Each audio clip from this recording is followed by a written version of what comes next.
Most people don't wake up thinking they'll change the law, but sometimes all it takes is one injustice and one lawyer willing to fight.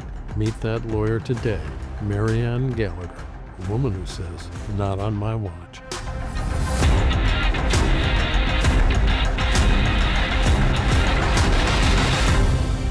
Hello, I'm Neville Johnson, and welcome to This Week in Law, where justice meets real people. We are honored today to have one of the top lawyers in Southern California, Maryann Gallagher. She is a recent winner of Lawyer of the Year by one major organization, and she's coming off a new recent victory. Before we get into that, what's the nature of your practice? Hi, Neville. I do employment law, sexual harassment. I represent only people. I never represent corporations, just the people. How long have you been doing that? 35 years. Oh, my goodness. So you were just in a case called Williams v. Cisco. I want to know everything about it. Okay, thanks for asking. Williams versus Cisco was a 6-year journey with me and 5 truck drivers who worked at Cisco Corporation. And these guys, like at Cisco, they make these guys drive you don't know this, on the road, 16 hours these guys are driving, fatigued. So they're all complaining. It's against the law to do that. And they didn't care. They wanted to get money. All they cared about was how much money they made off of these. Now, what is Cisco? Cisco is a huge, you see the trucks all the time on the road. They're a huge commercial distributor of food to restaurants, hospitals, hotels. They're all over the United States. And so what was the claim here? So these 5 guys all complained that, number one, that they were making drive past the hours, which was past 16 hours, which was causing fatigue. They were forcing them, they have what's called a pre-trip and a post-trip inspection. So before you drive your truck, you got to go around the truck and make sure everything's safe before you put that vehicle on the road. It's required by law. What they would do at Cisco was they didn't want them spending time doing this. They wanted them out on the road. So they would rush them through and say, you only get 20 minutes from the time you get your keys until the time you leave the yard. And that's not enough time to go all the way around your truck and look at the brakes, look at the lug nuts. So they then would created a cheat sheet, which was a scanning sheet where instead of actually looking at the truck, they were scanning that they did look at the truck. They were basically defrauding the DOT. So our guys refused to do that. They're like, we can't do this. Like if we have a flat tire out on the road, we could kill somebody. So they would take the time to do their inspections and then they would get written up and disciplined for it. So they started to complain about that and they went to HR and HR didn't care. They're like, do what you're supposed to be doing. We don't care. So what was the claim? It's a whistleblower claim. So they all believed they were making complaints about what was a violation of the law, and then they got retaliated against. What does the law say? The law says there's 2 ways you're protected. If you refuse to do something, which they did, they refused to do illegal stuff, or if you complain about it and there's an adverse employment action against you, like they come after you in subtle ways first, like they would take away their hours, they would give them bad shifts. Then as the retaliation increased, as they continued to complain, they escalated the retaliation. They were following them around at night in like golf carts, like trying to run them over, like crazy stuff. And they complained to Cisco Corporate, which is in Texas, the big ethics hotline. They did a big investigation. They didn't care either. They said 5 guys complained about different levels of harassment and retaliation, and they just ignored it. Now, when you took on the case, had any of them been terminated? They had all been, actually 2 had been terminated. One, the first person, Joseph Williams, he's like a big African-American, really tough guy, driving like 20 years of his life. And this broke him down because nobody was listening to what he was saying. He was just trying to help people, himself and others. So it really broke him down. And his doctor told him, you can't go back to work because he went to the emergency room with heart palpitations. So his doctor said, you can't go there. So he left. And then 2 other guys got terminated. And then 2 years later, 2 guys stayed because one guy had been there 25 years, never had a write-up his whole life. But he was one of the biggest complainers and he hung in there because he wanted to retire. But eventually he couldn't. So they ended up firing him, claiming that he was sleeping on the job when actually he had a migraine headache and he took his medicine and he was on a 15-minute break and he covered his head. And they said that was sleeping on the job. And he was like, and he was on FMLA leave for migraines. So they just tried to find ways to terminate all these guys and got rid of them all one by one. How many of these 5 did you represent? I represented all 5 through the entire litigation. And then when it got to trial, I said, there's no way I can do 5 because it's a lot. So I brought in friends of mine, Martin Aarons and Sharon Ward. I like to bring in young attorneys to give them experience, and they get the chance to kind of work under my guidance. So they took 2 of the plaintiffs. I had 3 of the plaintiffs, and we worked together as a... You're a solo practitioner, right? Uh-huh. Yep. That's pretty impressive to choose off a big corporation. Yep. And you had to put out the money for that. Yes. This was almost $500,000 in costs that were up to our trial. Oh my gosh. And so how did the 5 get to you?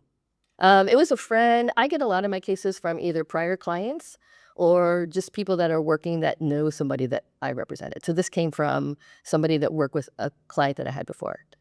And tell me what you had to do to work up the case. Why did it take 5 years? There was in Los Angeles, there was a big backlog for a long period of time where they had a PI hub, and then they had like Personal injury hub. Yeah, personal injury hub. And then there was like employment and other... Well, what does that mean, a personal injury hub? So personal injury hub, they got rid of it, thank God. But a personal injury hub was, they thought that personal injury cases would be shorter and have much less law in motion. So they put them into this personal injury hub where it was just like 2 judges were supervising, and there would be a little bit of law in motion, but the rest of LA Superior Court, which is probably like about 52 judges left, were all handling what we are more complex litigation motion. They bring every motion under the sun. They fight every piece of evidence. I had to take probably like 25 depositions. I think I took HR's depositions 5 days each for the ladies because I had 5 plaintiffs. So I had to go through each plaintiff's case with, it's all the same HR lady that handled all of these 5 people. But so took her deposition for 5 days. So there was a big backlog where they dissolved the PI hub. So they said, we're not going to have this anymore. We're just going to have cases go all after where they were. We got stuck in this little logjam where we got declared to be long cause, which means you get assigned to a judge that can dedicate 2 to 3 months of their time just to your case. Because otherwise judges are handling 700 cases. They got motions all the time. They can't do everything. So we got into long cause, which was supposed to get us out, but we were in long cause for a year waiting to get assigned to trial. And they took all 5 of the cases and consolidated. Yeah, I followed them consolidated from the beginning. They fought tooth and nail to try and divide the guys up, but they were all worked at the same time, same place, same supervisors, and they had to be. If we tried that case 5 different times, it would have wasted so much jury time. How did you prove the case? What did you come up with? It was basically, thank God, and this is probably, if anyone's ever listening, put everything in writing. Like these guys did it before they ever met me. They have complaints that they wrote in writing. They text complaints to their supervisors. They have pictures of unsafe, where they've overloaded the trucks and they didn't secure them, and they would be going up a hill and all the product would fall to one side. All that kind of stuff, but they had pictures. So that was a great thing. And then we had other guys that weren't plaintiffs, but who also could substantiate, yes, they forced us out of the yard. They didn't secure our trucks. They they put too much weight on our trucks. So we had like extra witnesses in addition to the 5 guys. Even though they were still employees? The 2 of them, I think all of them, none of them were still employees. It's hard to get a person who's still there to speak up. I tried to. I had 2 guys that were still there that terrible things are still happening to them, but they're still afraid to speak up, which is so scary. That's why it's so important to have these whistleblower cases, because you shouldn't have to live the way that these guys live, and you shouldn't be afraid to So speak up. what was the verdict you got? $52 million. It was compensatory and... So it was $31 million compensatory and then $21 million punitive. All right. So when you break down the compensatory, how do you individualize that? Everybody got their own verdict. So basically that's kind of the way we tried the case. It was 5 guys all with this kind of their own separate case within this like bubble of the case. So everyone had their own verdict. So each guy got, I think they were around the same. They're about like 2 million each, 2 million past, 3 million futures, 3 to 6 million. So they each got, I think, 5 million in like past emotional, future emotional. I'm sorry, did they, so they got lost wages and... They don't have... Or future wages? We didn't do any wages because these guys live paycheck to paycheck, as a lot of people do. And you can't go without. They would be destroyed. So they were out working like immediately. they would have lost their homes. So they were all working, and that's what I love about it. Like a person who doesn't sit on the couch and go, oh, I can't work. I'm waiting to collect. That's not the person that I want to represent. I want to represent the guy that's out there saying, So it was all emotional distress All damages. Yep. And then punitive. And tell us about the punitive damages. So punitive, one of the craziest things is we had a judge who, I don't know why, but she was hell-bent on letting the big corporation, Cisco, the $37 billion corporation, out. Like, she didn't want them in from the beginning. And they made a motion for non-suit, and she let them out in the middle of the case. But what she did was, just as I was putting on the evidence against Cisco Corporation, like I was bringing in the vice president of Cisco Corporation, who is in charge of the HR lady at our location in Riverside, she literally said, your case is over. You're not going to present any more evidence. So it's like 4:00 on a Monday. And she said, she said this in front of the jury, the plaintiff rests her case. And I said, Your Honor, I don't rest my case. I'm still questioning like the people at Cisco Corporation. And she said, no, you're done. So I said to the jury, I'm not done. I still have evidence to put on.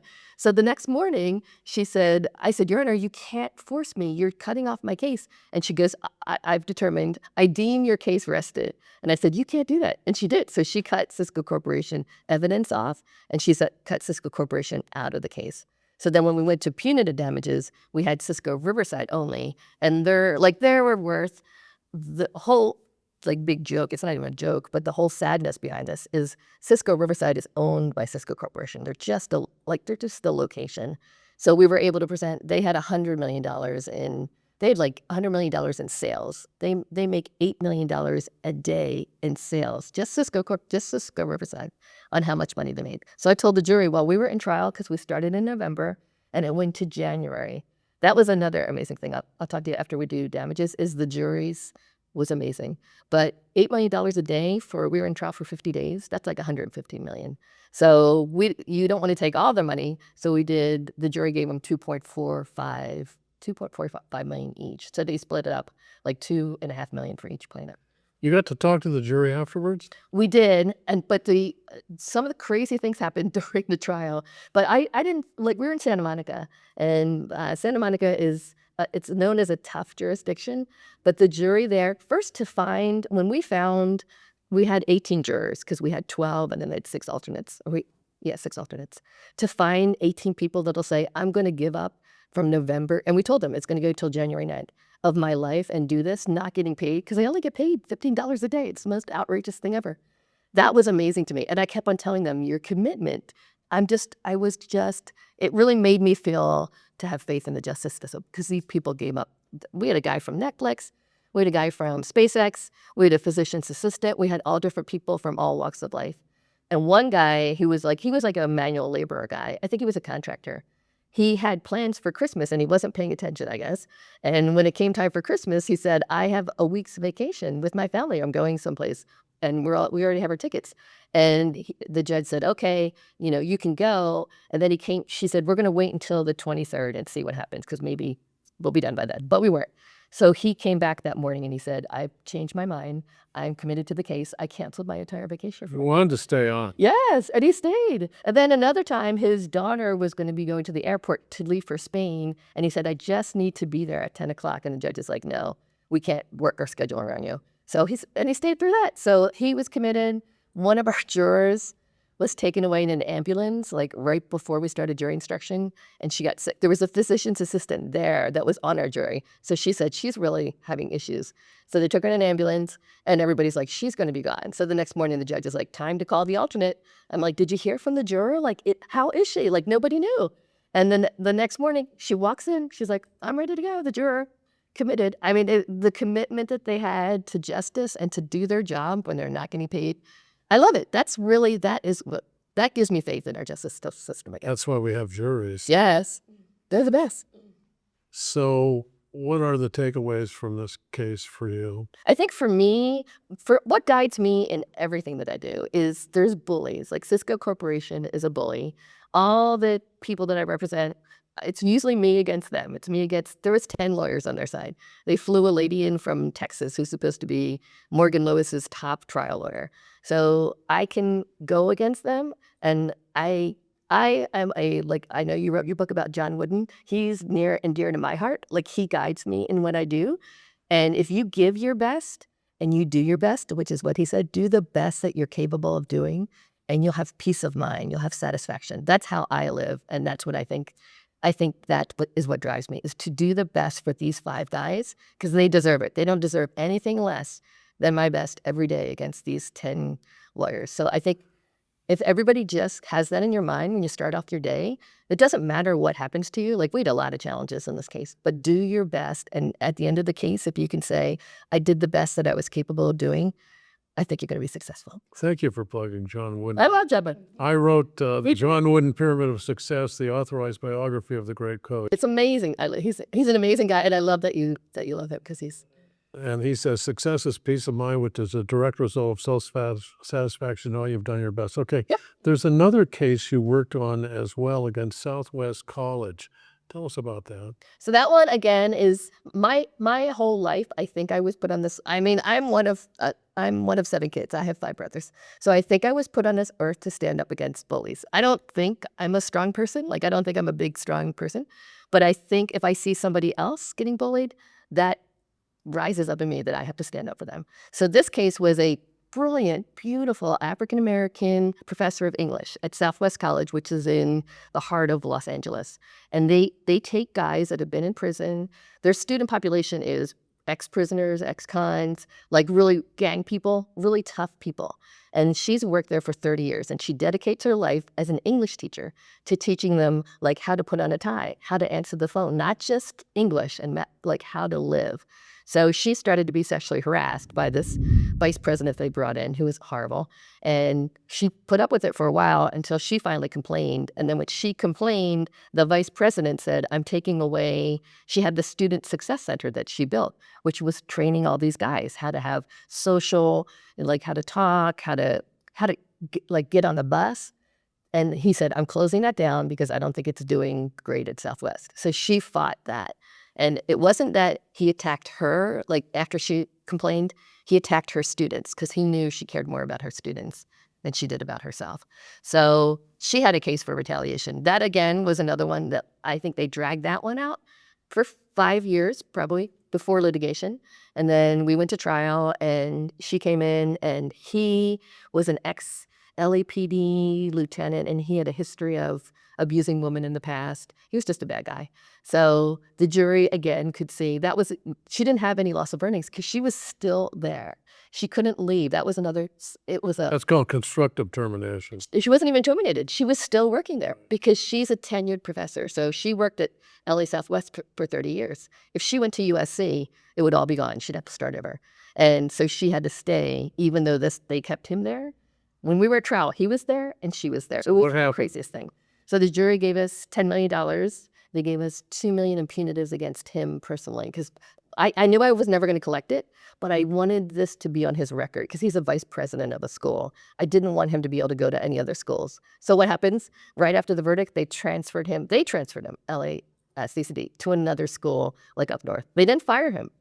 They transferred him away. He's causing havoc somewhere. Yes, it's terrible. All right, everybody. Another wonderful episode with the great Maryann Gallagher. Thank you for watching. Like us wherever you watch this, and stay tuned for the next one. Thanks, Neville. It was great to see you.